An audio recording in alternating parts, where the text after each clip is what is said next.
let us begin. A servant of God, not a nurse or a doctor, but a man who loved those rejected by society. Welcome to the John Bradburne Centenary Concert, celebrating his 100th year here at the Holy Name Church in Manchester. My name is Jane Dougal. I am a presenter for the BBC and I am going to be guiding you through today's celebrations. Before we begin, we have a few housekeeping notes.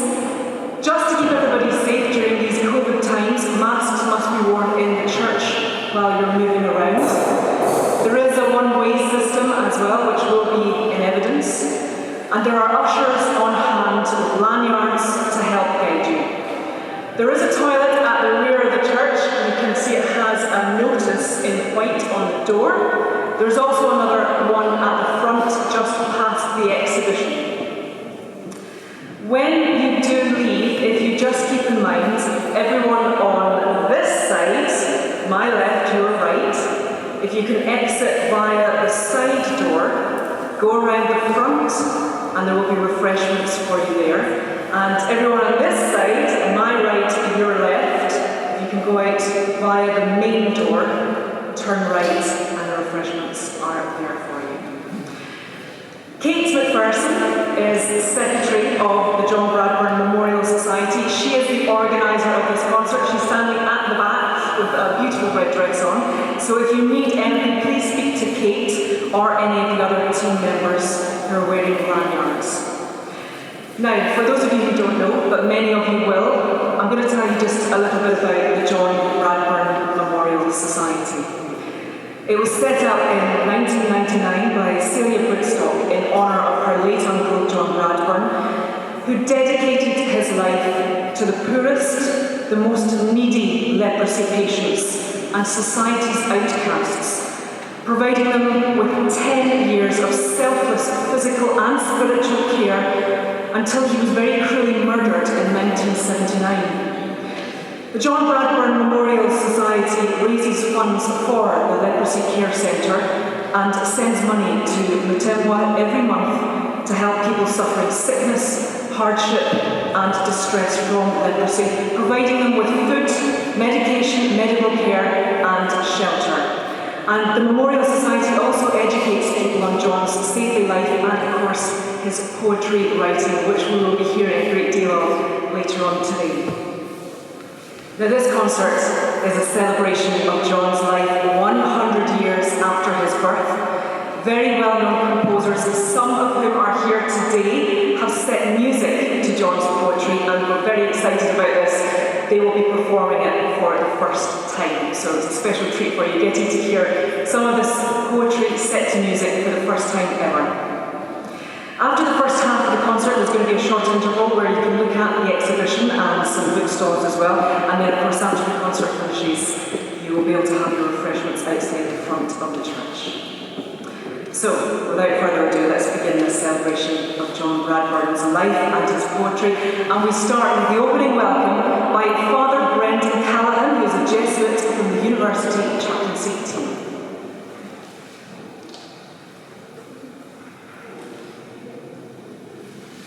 At this moment, you can find yourself getting welcomed, and then getting welcomed, and then getting welcomed. I will keep mine very brief. On behalf of the University's chaplaincy, whose church this is, you're very, very welcome to be here.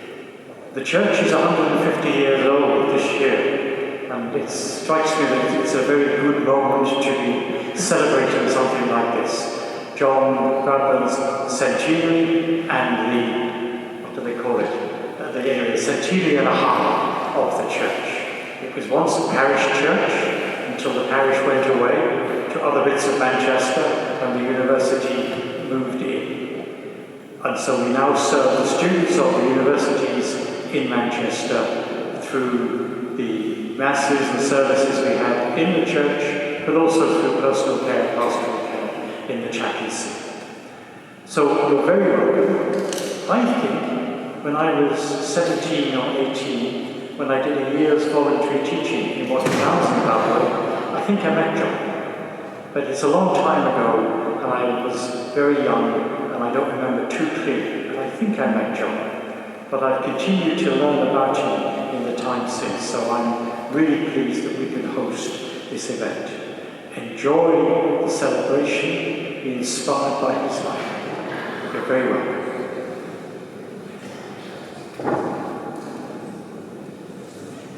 Thank you, Father Brendan. In this stunning setting with phenomenal acoustics, let's hear some music.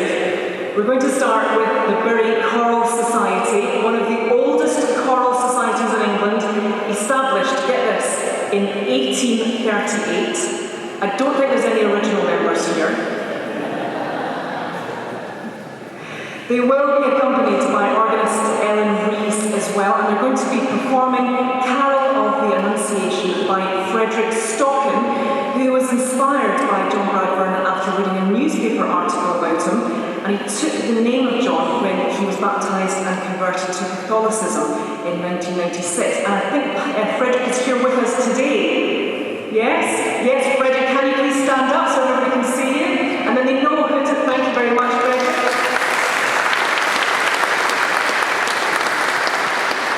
Wonderful. All right, so let's begin with the Bury Choral Society. Thank you.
Thank you so much for that. How beautiful and how wonderful to have such stunning voices to kickstart our celebrations.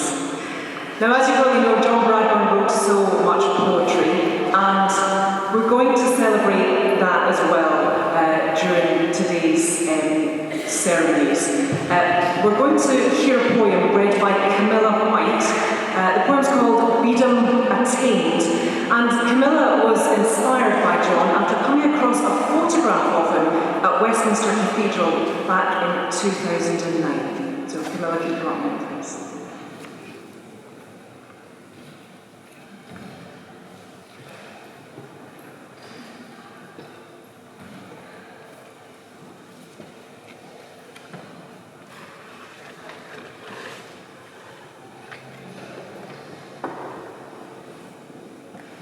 Beadham Attained by John Bradburne. A stronghold for my verses is become what long I have intended for a hive. Bees may inspect it, and about it hum, but for an entry now they should not strive. Whether their honey is a better thing than my unpublished poetry depends only on the opinion of the king of heather, lime, and rhyme, and verse which blends. I am contented that my verse should stay unread, unlooked at, unrespected, dumb, until the time when that same king shall say, "Now let the world with these unfurled go hum." Then shall all this, all these, my verse entire, or only partly, hear God's go up higher.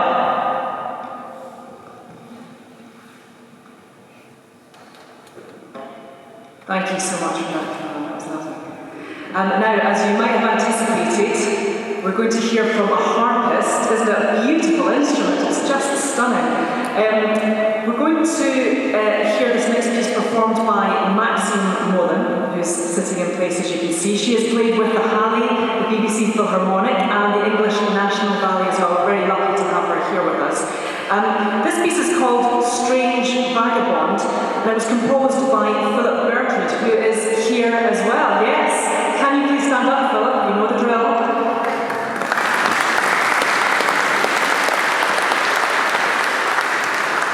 Thank you for that. So composed by Philip, Strange Vagabond, and it's going to be sung by Helen and Gregory. Now, Helen Ann trained at the Royal Northern College of Music and now studies with Jane Irwin. Strange Vagabond.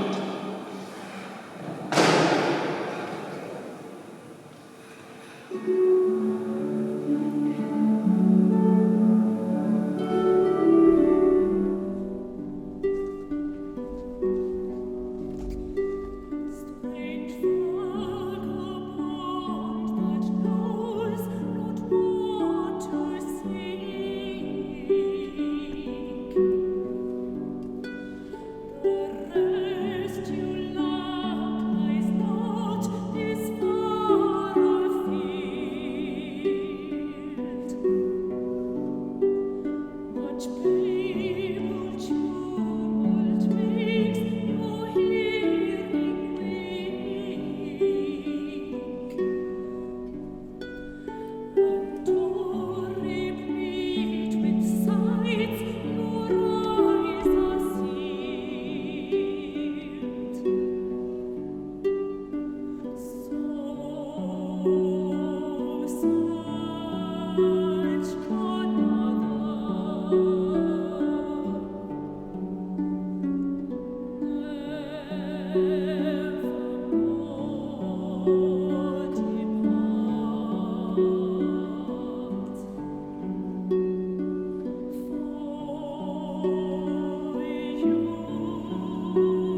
What a hauntingly beautiful composition that was. Thank you to Helen and Maxine and of course Philip as well.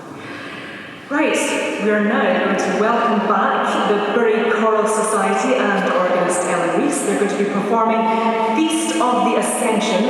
That's by Gareth Tressiter, who I'm very pleased to say is also with us today. Gareth, you're going to have to put your hand up as well. Where are you?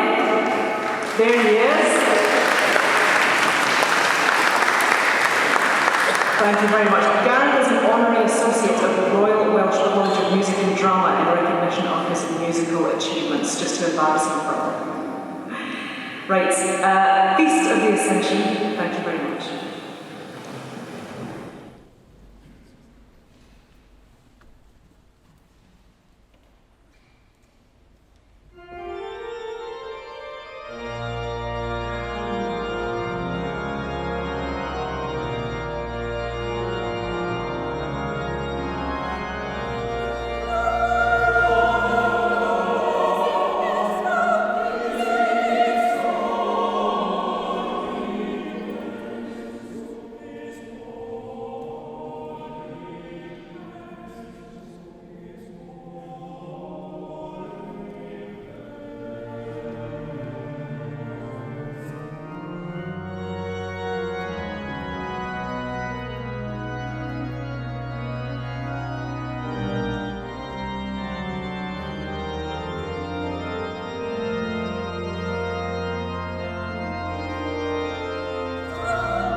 Thank you so much for that rousing piece to get us motivated on this September Saturday, the very chorus Saturday. Now, we're very lucky because next up we have the Didsbury String Quartet, who have performed all over the world, but they're very famous because they've featured on several television programmes. Yes, television stars here in the corner. They include Peaky Blinders, Victoria, even Bridgerton. They've also worked with Ellie Goulding, Gary Barlow, and Lady Gaga. And if you don't know any of those names, then you might be showing your age. So if that's the case, then if I can tell you, they've also worked with Sting. That might be more our era. They're going to be performing The Thought Expressed, composed by Philip Bertold, who we saw from earlier. And just to let you know, also, Philip is John Bradburne's godson, and as you can imagine, was greatly inspired by him. And it was actually during lockdown last year that Philip decided to set some of John's poetry to music. So, Didsbury String Quartet, who will be performing The Thought Expressed.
Now this concert, of course, is to celebrate 100 years since the birth of John Bradburne, but we're conscious not everybody knows about John and his work. So we're very pleased to be able to introduce the Bishop of Lancaster, the Right Reverend Paul Swarbrick, who will be telling us more about John Bradburne and his life.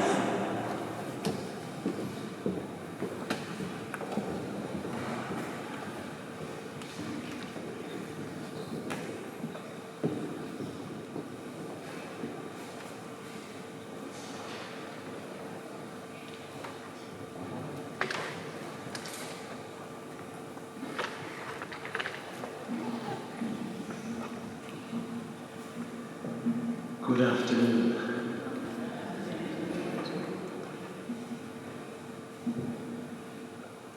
I'd like to thank Kate and the John Bradburne Memorial Society for your kind invitation to be here with you this afternoon, and to your further invitation to make something of a modest contribution to the event. I'd like also to acknowledge Bishop John Arnold, the Bishop of Salford here, for permitting me to encroach on his patch and enjoy his company for a short while. Now then, billed as Talk on John Bradburne by the Bishop of Lancaster.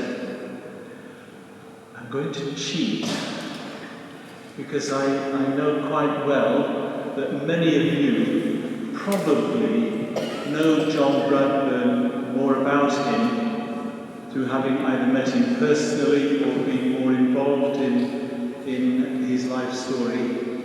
You probably know more about him than I do. I'm also conscious that you've got a programme here which tells you quite a bit about him, and I'm not sure I can add very much to that. What I will say is that he began his life in what is now Lancaster Diocese, born in 1921. The Diocese of Lancaster actually didn't get established until 1924. John's first 8 years were spent in what is now Cumbria, a small village called Skirr, between Penrith and the Northern Pennines. I'm getting to know him bit by bit. 2 weeks ago, a number of us, and some survivors are here this afternoon, went up Cross Fell, the highest hill in England outside the Lake District, and it was a bit wild on top. In the company of Teresa, whom we will hear from a little later, when we got onto the top of the fell, in the mist and the strong wind, Teresa mentioned that she had some personal items that she would like to leave on top of Crossfell as a way of just linking that place and her presence with somewhere that John had undoubtedly been. You couldn't just place the objects on the surface, they would have blown across into the North Sea in no time. So we had the idea of planting them in the stone cairn on top of Crossfell. And so we climbed up onto this cairn and we lifted the top 2 stones from the apex of the cairn in order to put the items underneath and keep them secure. A beautiful coincidence happened when we lifted the second of those stones. We found a rosary. So somebody had climbed up onto the cairn and placed that rosary there. It looked as though it had been there for quite some time. It wasn't John, I'm sure, because it was just an ordinary plastic one. He'd not been there since they came around. But it was a beautiful affirmation of our purpose on that day 2 weeks ago. And the beautiful presence of John in a particular way, a man of deep faith and devotion to our Blessed Lady. Now then, all that is one sort of preamble. You can tell a great deal about a person by the company they keep. John kept a lot of company over his years, a gregarious sort of a man, and yet there was also much of a solitary in him, and he did at one time try his vocation with the Carthusians. Following his wartime experience in the Far East, his subsequent years were characterized by a restlessness, and hence that title that he's been given of a strange vagabond, a sort of a wandering, homeless, nomadic sort of a character. Being a man of faith, we remember our Blessed Lord's words, "Foxes have holes, and the birds of the air have nests, but the Son of Man has nowhere to lay his head." There is something of John in that. In 1947, he was received into the Catholic Church, and many would be tempted to think that that would be the goal of his wanderings, and particularly as a Catholic bishop, I'd like to say he was home, he was settled, he didn't wander anymore. But he did. He was received into the church, and he continued wandering just as much, if not more, as he had previously. He continued to search. And ultimately we know that his search brought him to Africa, that field in which he found his treasure, Mutemwa and its residents. They are crudely called lepers, but they are more than that. That stigma does not define them. If we believe you can tell a lot about a person by the company they keep, we can spend some fruitful time examining the inhabitants of Mutemwa in order to shed light on John. It was there he unearthed his treasure and then buried himself in his treasure, the residents of Mutemwa. Now, I didn't know John, but I have a sense of knowing some of those residents, not because I have been to Mutemwa, but because I have spent considerable years in Zambia. I donated a lot of my hair to Zambia. And just to let you know, as a priest of the Diocese of Lancaster, north of the Ribble there, at one time I found myself in a parish in Blackpool, not exactly my sort of place. And I approached my bishop about to move, and he told me to muddle along and things will happen. And ultimately it got so bad that in order to get out of Blackpool, I volunteered for Africa. And I never regretted it. In Zambia, the southern province there, near Monze, I spent 15 years working and living in a rural parish, and it was probably the most satisfying years of my life. I got to know, respect and love something of the culture of John's companions across the great Zambezi River in Zimbabwe. As I say, I did not live or work in a leper colony, but as an extensive bush parish amongst the Batonga tribe, I found people who were afflicted by leprosy. Just down the end of the road, out of the mission, there was an elderly couple. She was blind, and he had lost his fingers to leprosy. But they had the most wonderful marriage. He was the eyes, and she was the hands.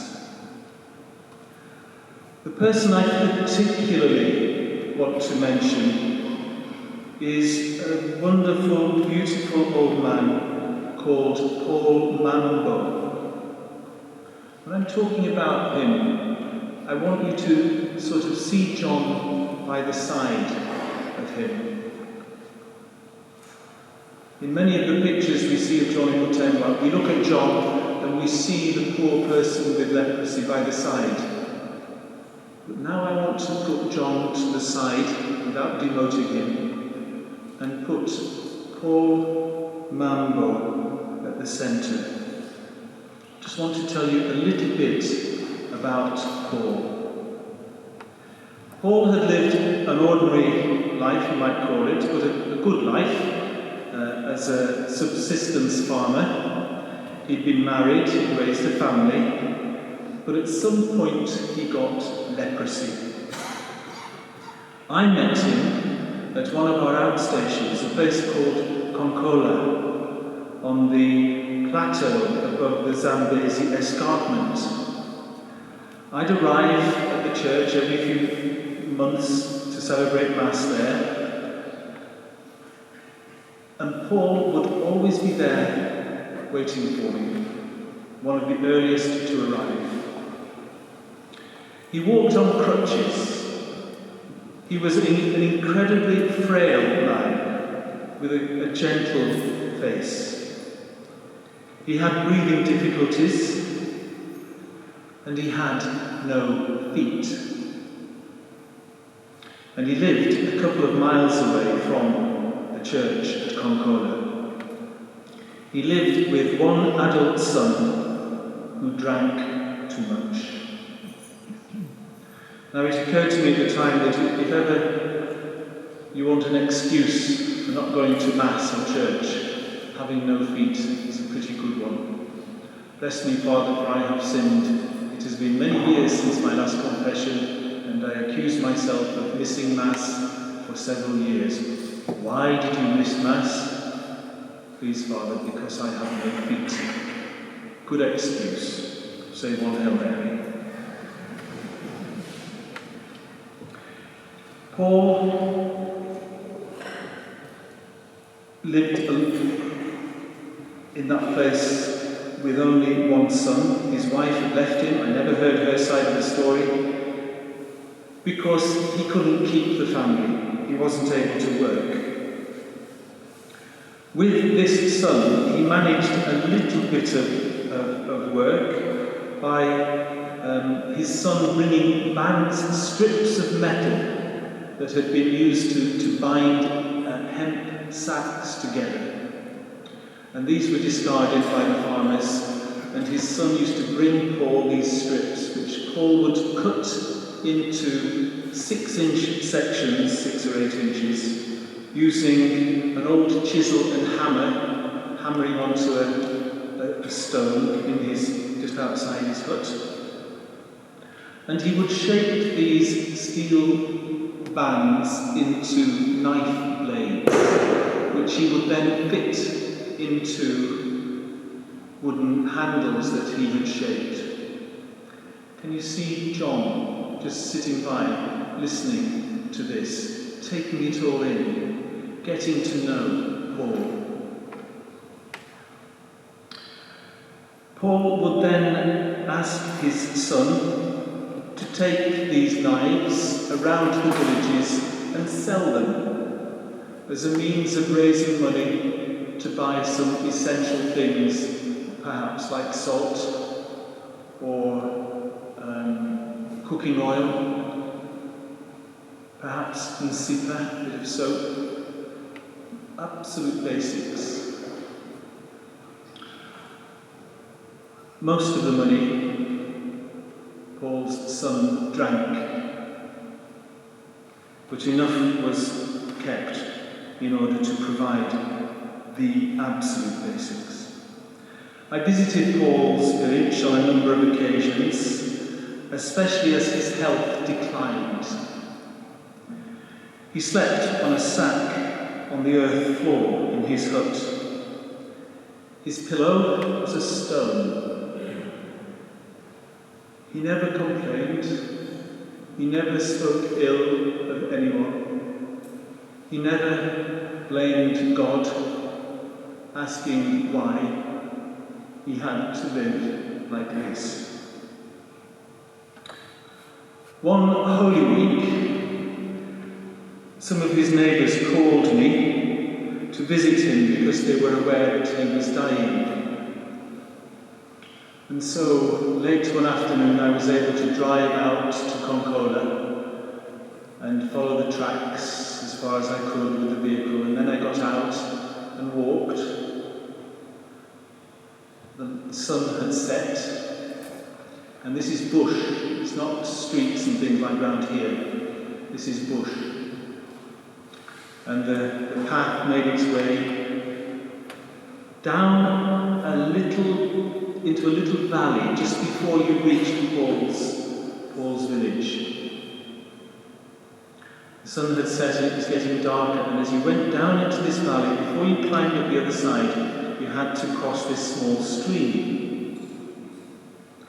And I remember very vividly looking down into the darkness of this valley, and above the pools of water in the stream, there were fireflies hovering and dancing over the water. And then as you looked more closely, brilliantly reflected on the surface of the water were the huge bright stars of the African night sky. The combination of the stars reflected and the fireflies dancing was an utterly magical moment as I made my way to give Paul the last rites. Later, just a day or two later, at the great fire, the vigil of Easter, the Exultet, that's something that deserves to be better known than it is. So I commend it to you as a choir and as musicians and as poets. The Exultet that speaks of, O night truly blessed, when heaven is wedded to earth and man is reconciled with God. That seemed to be captured by my errand a night or two before, to see Paul on his way, and the dancing fireflies and the reflected stars, heaven wedded to earth. Can you see John sitting by listening to all this, in the company of Paul Mambo? Truly magic. I was the richer, privileged through knowing this man. You can tell a lot about a person by the company they keep. John Mutenwa, its residents. In any cause for canonization, as it is promoted, there's always a danger of promoting not the cause but the individual. A celebrity status can be inflicted on the individual, on John, Saints don't go in for that. They are self-effacing. They don't wish to attract the attention. Look at me. Listen to me. They wish you to see the other. For our day here now, this afternoon, we cannot and we would not want to escape from the African factor. We so easily look on Africa as a place that is full of problems, insolvable problems, but it's not. I remember returning to the mission one time after a long day in the villages, and I was tired, and I knew that I had some beer in the fridge, and very few other people did. And as I pulled up to the house, there was an old lady outside, sitting waiting patiently for me, and I thought, oh no, what does she want? And when I got out and greeted her, it became clear that she had come to my house to bring me 6 guinea fowl eggs. She wasn't there with a problem, she was there as a blessing. And there are 3 things that I would like us to perhaps reflect on this afternoon during the course of this event. First of all, the simplicity of John's life for our times. He did not allow problems to define people. He did not allow problems to overwhelm him or them. And we need the example of simplicity as lived by John. Number 2, his searching, wandering character enabled him not so much to find what he was looking for, but to be found. That's what we're wandering about for so much in our age. Not to find something more to acquire. We need to be found. And that's, I think, what bonded John with that place and those people. He had been found. And the third thing, you can tell much about a person by the company they keep. The people and culture of Africa. It invites us to take time and see beyond the problems needing to be solved. One of the beautiful things I valued in Zambia was just the richness of the culture, so different from my own. Talking of time, they would say, Europeans have watches, Africans have time. You may have heard that. They're proverbs. The word mwenzu in Chitonga, it means visitor or stranger. Growing up in Garstown, north of the Ribble, we were told, don't talk to strangers. So I never talked to anyone from Preston until I was about 40. But there, in Zambia, in Africa, in Zimbabwe, the visitor carries a blessing, and if you learn their proverbs, it comes through so clearly, like bright stars or fireflies on a dark night. Mwenzu siashisisi, the visitor effectively leaves the fire burning more brightly. When you get a visitor, you don't look at their forehead, you look at their stomach. You feed them. You don't ask them, you just do it. A chicken is eaten when you have visitors. That's why whenever you go into a village, you see all the chickens trying to hide. Because Normally there's one really old one that sort of volunteers. Take me, I've had enough. It's among such people that we are most likely to find John, if we are looking for him. The poor, the stranger, the displaced, the disadvantaged, the defined as not useful, the defined as inconvenient. If we can find them, and we don't need to go for Africa to do that, we can find something more of John. And it is amongst such people that we are most likely to find Christ. And those beautiful words that he spoke to John when John walked into Mutemwa, probably. Make your home in me, as I make my home in you.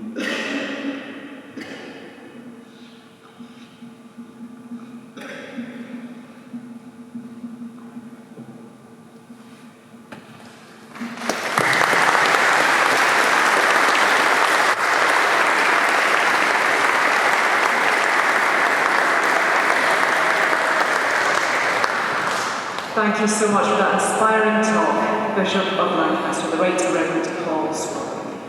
Right, time for some more music, and who better to bring us it than the Bury Choral Society, who are going to be singing Nocturne, written by John Bradburne in 1950 and composed by Kim Porter. Let me tell you a little bit about Kim. Kim studied music at Manchester University and then wrote music for all the Manchester Drama Department productions. She was then commissioned to write and conduct the score for a BBC Open University programme. But now, with Nocturne, the Bury Choral Society.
you so much for that poignant piece. Thank you.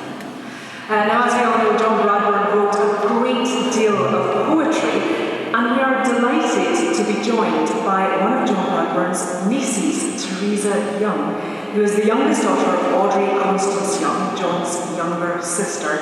And Teresa is going to be reading one of John's poems, very aptly called Lead Me.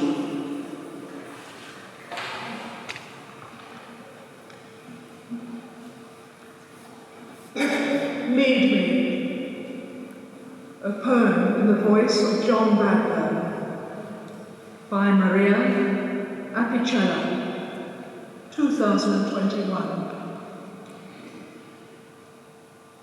Lead me, for I am a coin-flipping, song-singing wanderer, and I glimpse you everywhere as I walk this dawn-lit road.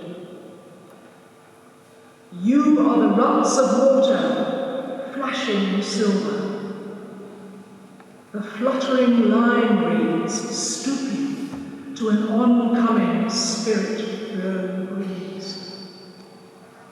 You are the buoyant morning sea light surging across Seaton marshes, a liquid light rowing to piney mountain shoulders.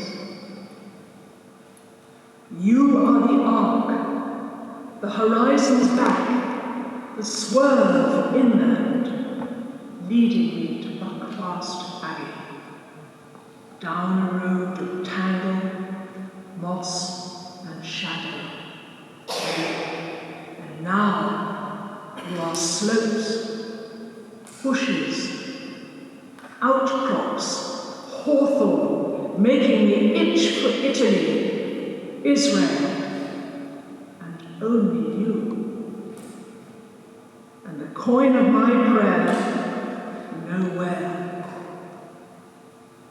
Lead me, for you are a living map, and I, a willing wanderer. Steer my restless bones, direct me till I'm home.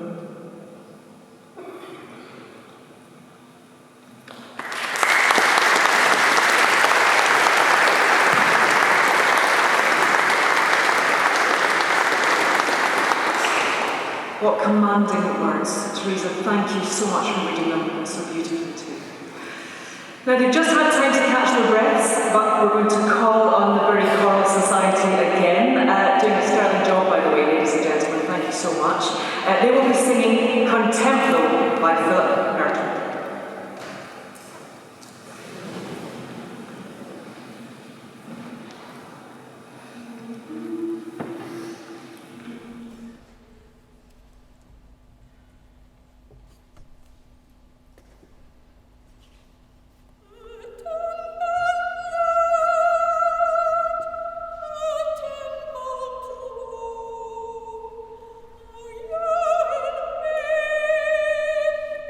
Oh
magnificent voices, ladies and gentlemen. Thank you so much for that. What a treat, isn't it, to hear those angelic voices just bursting through the calm of this Saturday afternoon. Now, next up, we have a very special treat. Gabriel Moreno, who is a Gibraltarian poet and singer-songwriter, is here for us. He has 10 published poetry books in both Spanish and English, and he's going to be performing Love on the guitar.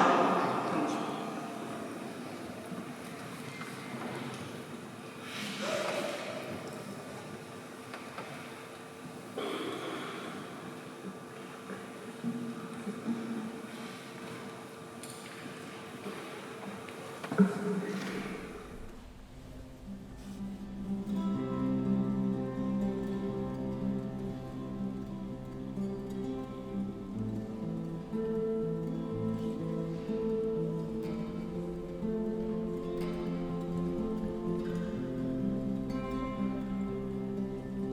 Love is meant by wild horses,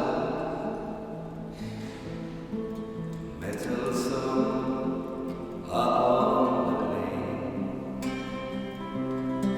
and the song of love sung by choruses of the water as they broadening towards the sea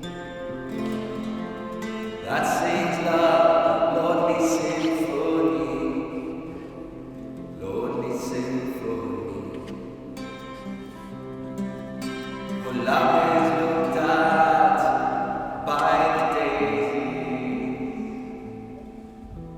gazing up at Attico sky. And love, the lover, still amazes me as he gazes, and is wise, and he gladly has in time that your eyes are brown and sublime, and sublime. As I take your hand this morning from 100,000 miles away, all my short land is yawning, save for you and me. Oh, please begin as you open wide your eyes to breathe that sweet love that never dies, that never dies. Brown or blue, or black and green, every eyes are praising you. All our readers, they read you green of the fairies and the dew. When your fingers will unclasp, oh, tell me not, but hotly gasp, hotly gasp. In a name, much fame I find, realize a better me. With my minstrel seed go by, and align with what I'll see. Miriam, the queen of heaven, it seems you better and sees you real. Is there none who understands? One in love, we are holding hands.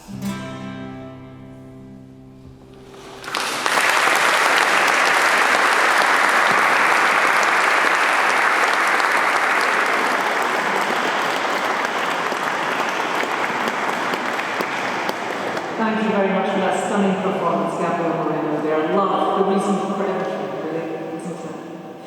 Now, next up, we have a wonderful collaboration for you. The Bury Choral Society and the Didsbury String Quartet and Elin on the organ will all be combining to perform The Sacred Heart of Jesus by Daniel Gillenwater, who is the Creative Arts Director of the Special Needs School in London. So I'm very much looking forward to hearing everyone together. Thank you.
so much the Bury Choral Society and the Didsbury String Quartet. Isn't it exciting to have so many talented people all together in the room at the same time? As someone who cannot sing or play an instrument, it does give you an inferiority complex. Well done, everyone. Now, you all had a little preview earlier. We heard their beautiful voices as everybody was arriving, but now we have a performance from the Zimbabwe Catholic community. They were formed in 2008 in England and Wales, and it was the coming together of a community of believers united in their connection to Zimbabwe, and it gave a sense of belonging to families who had for so long felt lost and isolated. So the Zimbabwe Catholic community, who will be performing Omberai Tenzi.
So this is Logos by Father Dominic.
Thank you very much for that. The Bury Choral Society and the Didsbury String Quartet performing together. And can we just make mention of the ladies' scarves in the choir? Aren't they gorgeous? Those bits of gold. They're lovely. Those are music notes in gold, so thank you very much for getting into the spirit of things, ladies. Now, we've spoken quite intensely about the poetry that John Bradburne has written, and we're going to hear one of his many works called High in the Heavens. It's going to be read by the Rev Rod Garner, who's an honorary fellow of Liverpool Hope University and the author of several books. I'm going to give him a quick plug here. His most recent is Bright Evening Star, High in the Heavens. Can I say, first of all, I'm delighted to be with you back in my hometown of Manchester on this very special occasion. This poem was suggested to me to read today by Professor David Crystal, and it seems very pertinent to this precarious moment in the life of our world. It speaks of migration, the passage of time and seasons, the need to cherish our earth, and with all creation, to raise our voices in praise to our Creator. High in the heavens, long migration be. High in the heavens, long migration be, where stars exchange their stations amid space, and in the regions nearer land and sea, great multitude of creatures change their place and season. Streams of swallows wing their way speedily northwards to a land in spring. Wide wedges of wild bees with wailing lay, wend slightly south where cuckoos loudly sing, to find fresh pastures and prepare a nest for gosling future migrants. Ocean whales make vast excursions. Penguins, being pressed, make lengthy icy marches. Nightingales fly dreamily from forests African. Linnets flit sweetly homewards.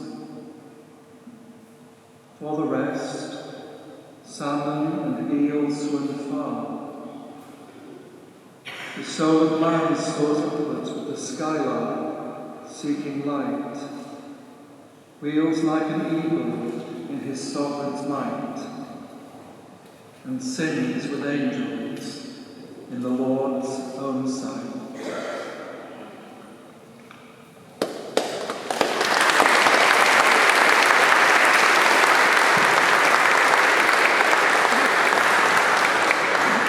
Thank you so much for reading those words so beautifully, Reverend Rod Garner. Time for more music? I think so.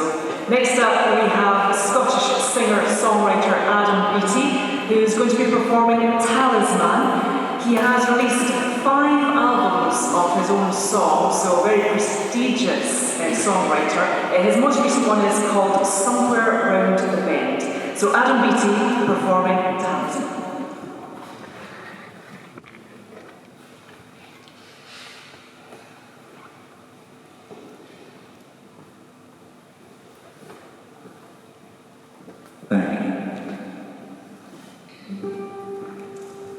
Like the love, the poetry of Robert Burns. In this poem, John is listening to the birds sing and relating the bird's mood to his own. It's called Talisman.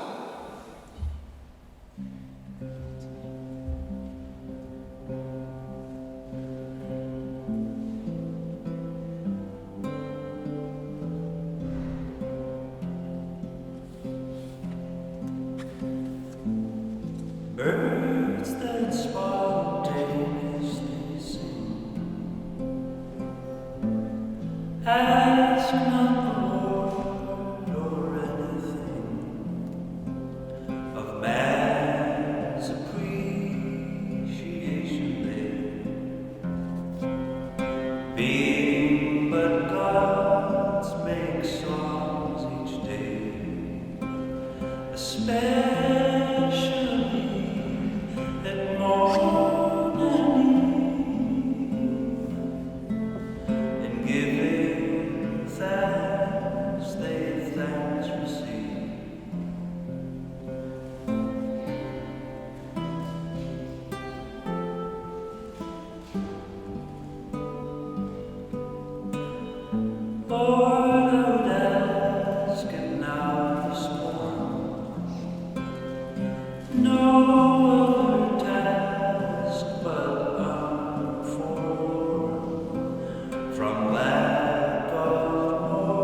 I Do Not Follow Thee, O Lord, composed by John Bradburne, who we're so pleased is here with us today and will have to stand up. There he is at the back. Don't think we can't see you.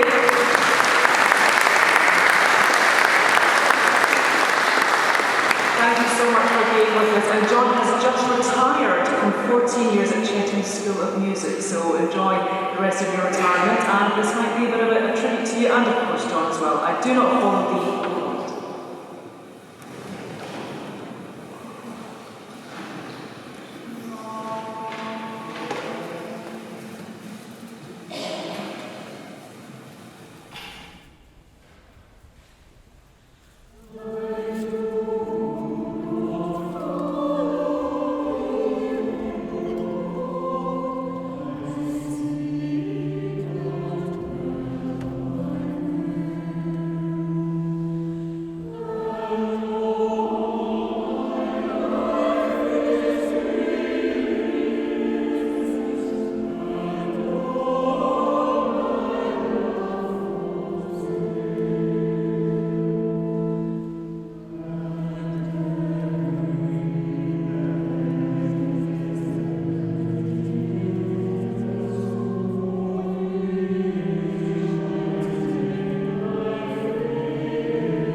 Thank you once again, the very Choral Society. Now, we're not just here to celebrate John's life and his work, we've also been speaking quite thoroughly about his poetry as well. And we're very pleased to say that Professor David Crystal, who's an honorary Professor of Linguistics at the University of Bangor, is here to talk specifically about John's poetry. He met John in the early 90s, and he eventually set up the website, which now contains all of John's poems. We're very pleased to hear from you. Thank you, Jane. Just a few words about John's amazing quantity of poetry. He is, quite frankly, the most prolific poet that the English language has ever had in terms of published and reviewed and edited works. Put it in perspective, he's written 5,000 poems, over 5,000, 170,000 lines of poetry. That's twice the amount that Shakespeare managed to write. 4 times the amount that Wordsworth managed to write. And how did he do it? In a place where he was spending, as we've heard now several times today, he was spending all his time looking after his fellows there, with paper so hard to come by. It was a miracle that he managed to write so much and so effectively. You've heard today some poems read and in song. You've heard 0.0002% of all the poems. So the rest are out there waiting for you. I've spent quite a long time putting them together online. There is a website now, www.johnbradburnepoems.com. Don't forget the E at the end of Bradburne, or you'll not find it. And I warn you, it's going to suck you in. As it sucked me in when I first started to read his poetry back in the 1990s. I'd never come across him before. But once I started to read, I wanted to read more. And this is the warning. When you go to the website or to one of the books that are on sale here today, and you read one of the poems, you'll want to read another, and then another, and then another. And before you know where you are, the day has gone, or the week has gone. But you will find it is worth it. What did he write about?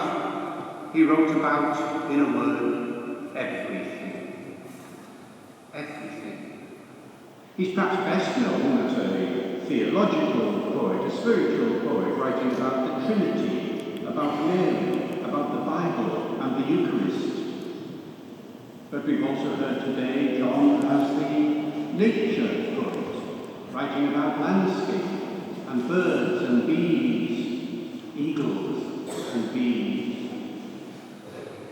Anybody who has had events around John Bradburne in Zimbabwe may well remember that often an eagle turns up out of the blue to welcome everybody. I don't think we're going to get an eagle this afternoon here in Manchester. Last time we saw an eagle here was a long time ago. But we might find some bees. He had a great love affair with bees, and especially with the queen bee, and the analogy, of course, is to Mary, the Queen of Heaven. And so if you do see a bee around this afternoon, that's John. So a nature poet. A poet that was an ecumenical poet. He had influences from all the major religious traditions. Yes, brought up an Anglican, converted into being a Catholic, as you heard earlier on. But a Catholic who is influenced by the religions of the Far East, by Buddhism, Hinduism, by Islam. He will go into a mosque and pray. He will go anywhere to pray and writes poems about the experience. And then there is John, the caring poet. You've heard about that this afternoon from Bishop Paul. The caring poet, caring for the lepers primarily. Each leper in the settlement gets a poem, sometimes 2 or more. That's never happened in the history of English literature, that leprosy has been poeticized in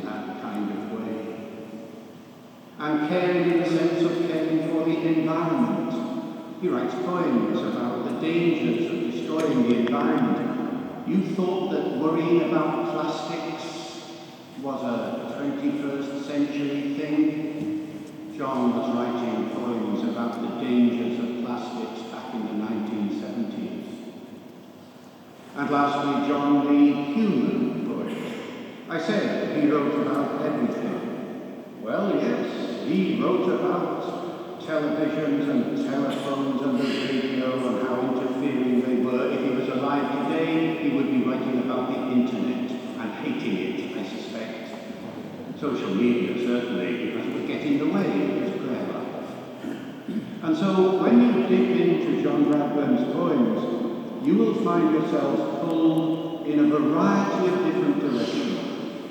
And depending upon where you're coming from, you will find something to meet your interest. But don't restrict it to that. Go to the search facility on the website and type in virtually any word you would like, and you'll probably find a poem on it. And spend the time to enjoy what this amazing man has to offer. Oh, there is one other kind of poetry that John wrote which hasn't been mentioned today so far, and that is John, the humorous poet. He had a huge sense of humour, and at the end of the afternoon, just after Bishop Arnold has given us a prayer, I'll read you one of his best humorous poems. Thank you, Jane.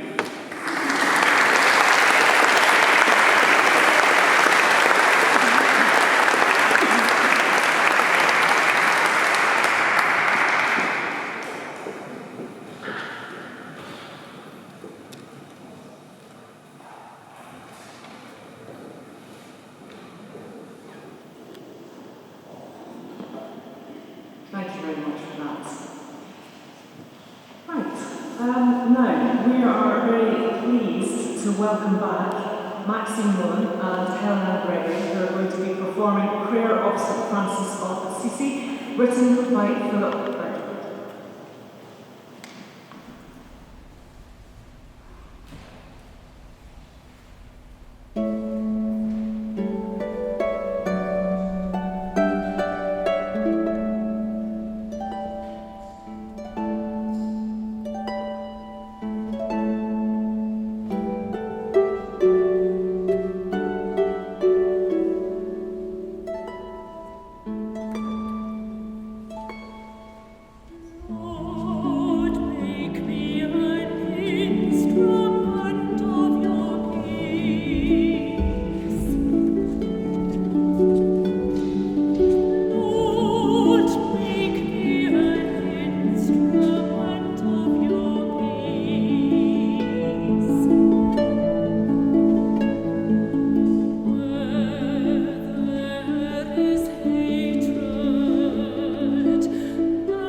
beautiful. Isn't it a treat to hear the harp as well? Thank you so much, Maxine Nolan and Helen and Gregory's beautiful voice there. Prayer of St. Francis of Assisi. Now, we've just been hearing from Professor David Crystal about John's poems, and we're going to hear another one. We welcome Patrick Nyamuranga, who is our next reader.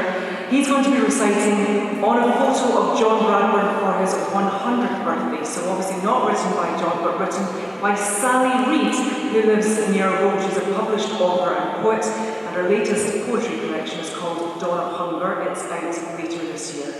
So on a photo of John Bradburne for his 100th birthday, read by Patrick Nyamuranga. You stand steady, habit jacket and branches, plume-soled feet planted, eyes shut as though waiting for rain, ran to pat at dead nerves, delineate closed fingers, prickling shapes, to sluice the surface of us, let us know, form as you know yourself, in the drenching of God's gaze. In Mutemwa, you wait in the sun, like a hallway, in a prayer that coats us like oil, heals us where we are torn. All our histories in pieces, and your life, nothing is whole, but the long gone movement of your hands, and your prayer that still comes, like a longed-for torrent bursting loose, honey from August burnt leaves. You in your soulness, bursting with the long-rooted lines, the intractable flight of a prophecy.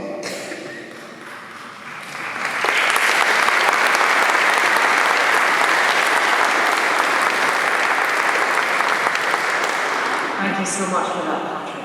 Right, we've got this wonderful collaboration coming up again, the Bury Choral Society and Didsbury String Quartet.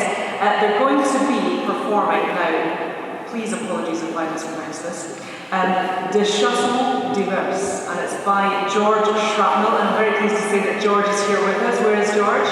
Yes, he's already standing, demure as that. Well anticipated. George graduated in 2019 from Goldsmith College with a first-class honours degree. He already has a number of arrangements published, and he's been commissioned by many ensembles as well. And as a special treat, we had a little hint from him earlier, but we're going to hear from soloist Joseph Buckmaster. He is a tenor as well as a soloist. He's an extra chorister for both the English National Opera and the Royal Opera House.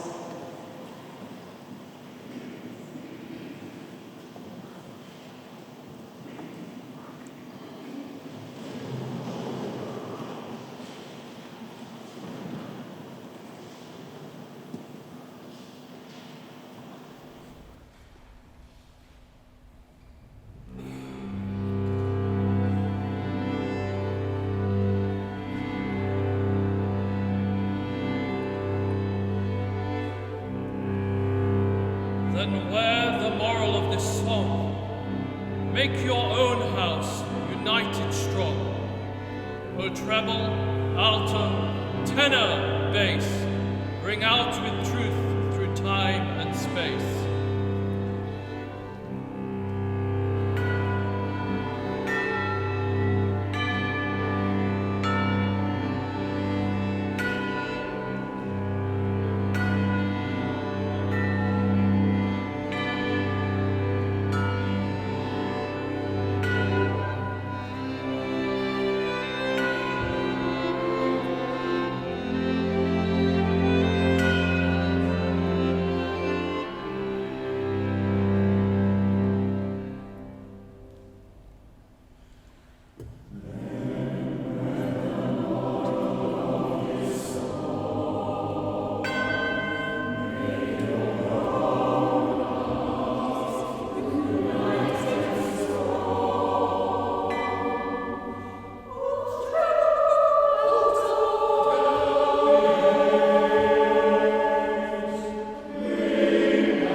hearts instead of ineffable bars.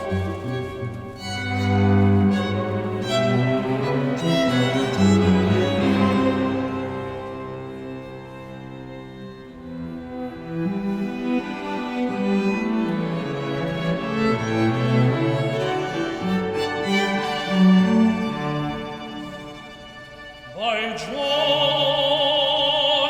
and if Handels should straddle the strand, with barrel and organ and banner and band, I'd bark for Sebastian cup in his hand,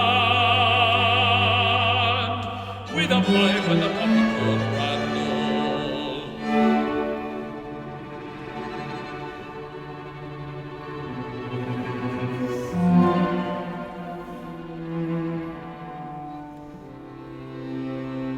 Whoever composed a sweet melody known as Greensleeves is never the one to enthrone the fable that Henry VIII on his own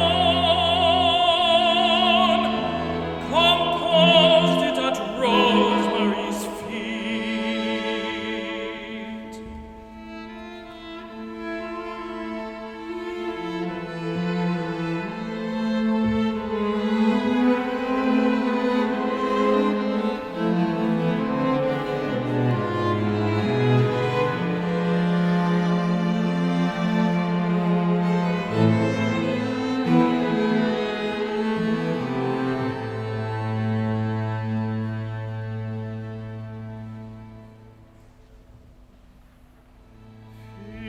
Fide defensor goes on at the most, as irony past, not a classical boast, to flaunt at the haunting of Holly the Ghost.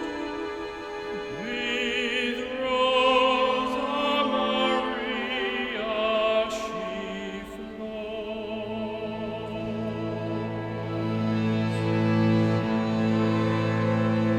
There's a canon, they say, had a middle-aged spring, where the novice who made it arose in the ring by reading as much as the cuckoos would sing. Around and around and away.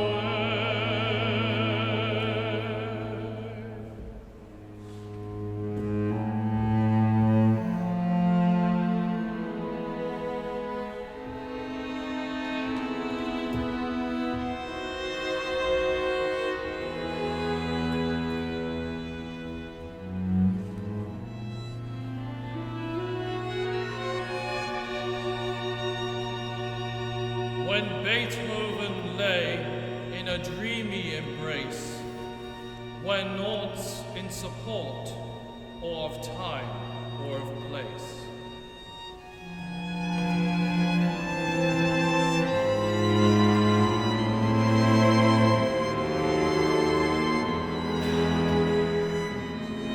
He saw in the song which he heard on the face of eternity nothing of sin.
Fantastic, thank you very much. A very special thanks to the young lady at the front whose dancing was superb.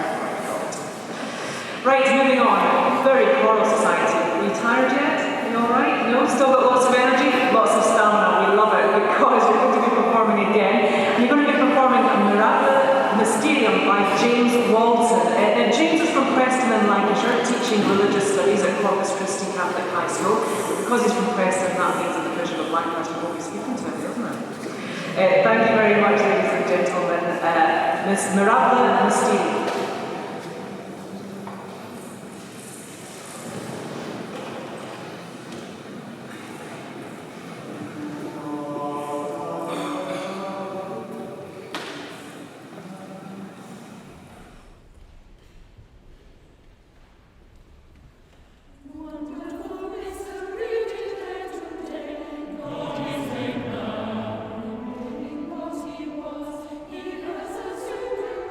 He was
Thank you very much, the Very Choral Society.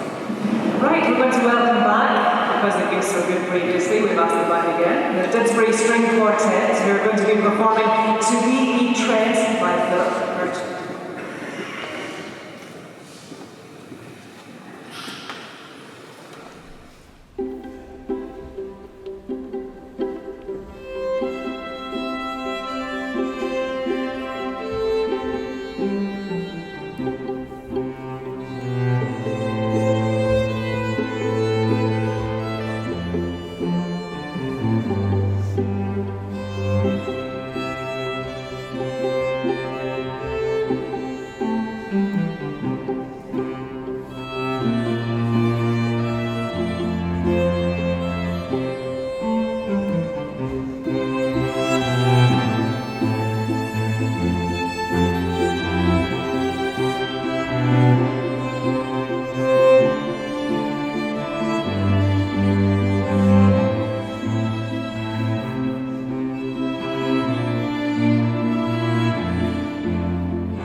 We're going to pause for a moment from the music just to reflect briefly, because we're very pleased to say that the Bishop of Salford, the Right Rev John Arnold, is going to lead us in prayer.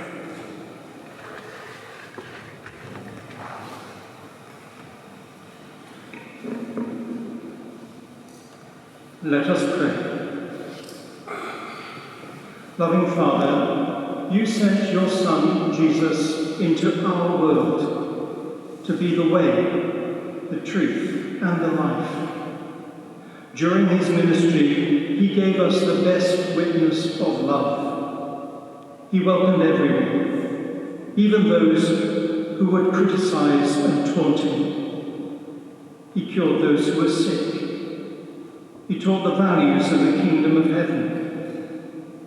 He showed us the love of the Father with whom he spoke in prayer.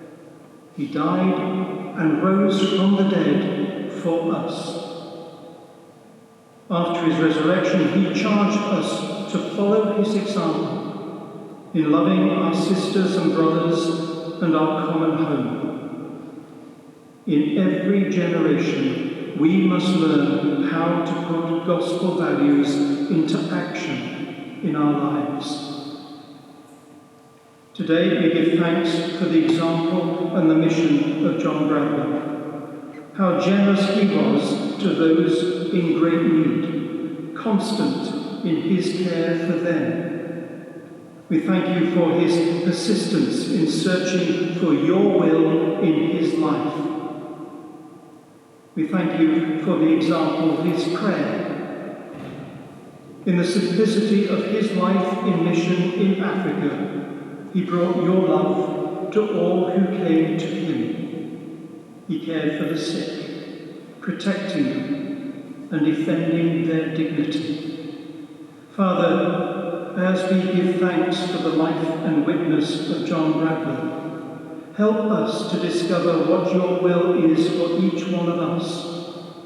Give us the strength and courage of commitment. Let us see Jesus in those you place in our lives and in our care. May Mary, our Mother, the untier of knots, join her prayers with ours as we seek to do your will as generously as John Bradburne, whose life and goodness we celebrate today. Amen.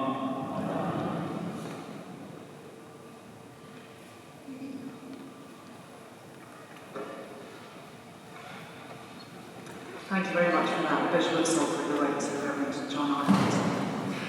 Now, we've invited Professor David Crystal back because he's going to read one of John Bradburne's poems for us. He wrote it in the 1970s and it's called False Teeth. This is the humorous poem that I promised you earlier on. John had a great sense of humour. And this one, False Teeth, is my favourite. There sat a man at dinner, and a victual broke his plate. Sat next to him a thinner, whispered, "Not to scratch your pate. I've got one in my pocket, which I feel you'll find will fit." He dived for it as he connived in secret proffered it. And oh, it was the height of taste, and right as well.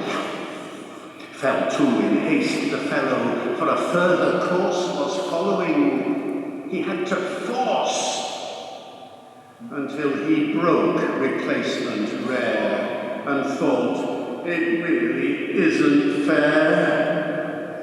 But saith the breath next door, there, I've got another nigh the same. Passed it the hand did claim another winner. What's your name, and what profession, may I ask, that you carry supplies for such a task? You're not perchance a false teeth maker? No, no, said he, I'm an undertaker.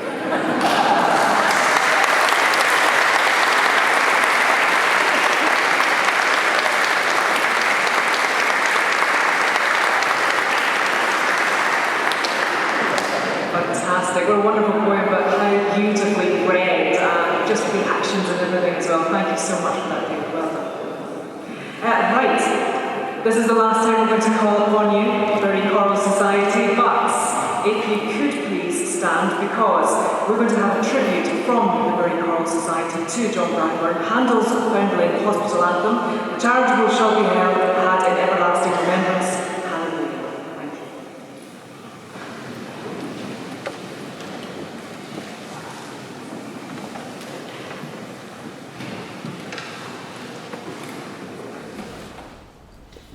Thank you.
that brings to an end a joyous afternoon of singing, music and poetry, and it has been phenomenal. We've got so many thank yous to make, so bear with me, I need to get through everybody. First of all, Radio Maria, who are recording the event live to go out to the public. EWTN will send out a recording on their channel. The Bishop of Lancaster, Rev Paul Swarbrick, for talking about the impact John has had. The Bishop of Salford, the Rev John Arnold, for saying the prayers. All of our readers of John's poetry, thank you very much. David Crystal for his ongoing commitment to John Bradburne's poetry. The Didsbury String Quartet, how fantastic were they? Thank you very much. The Bury Choral Society, thank you very much, ladies and gentlemen. And their fantastic conductor, Juan Ortuno, thank you so much.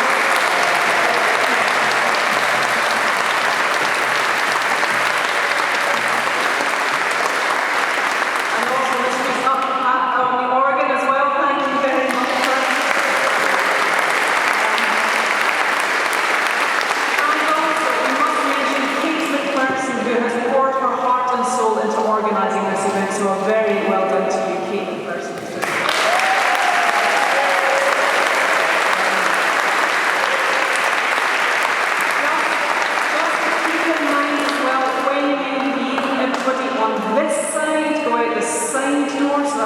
Right-hand side, you go out the side door and then round to the front for the refreshments.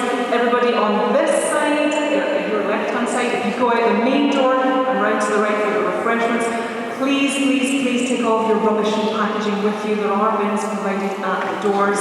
And last but not least, we have to thank the Zimbabwean Catholic community as well for coming. Thank you very much for your entertainment.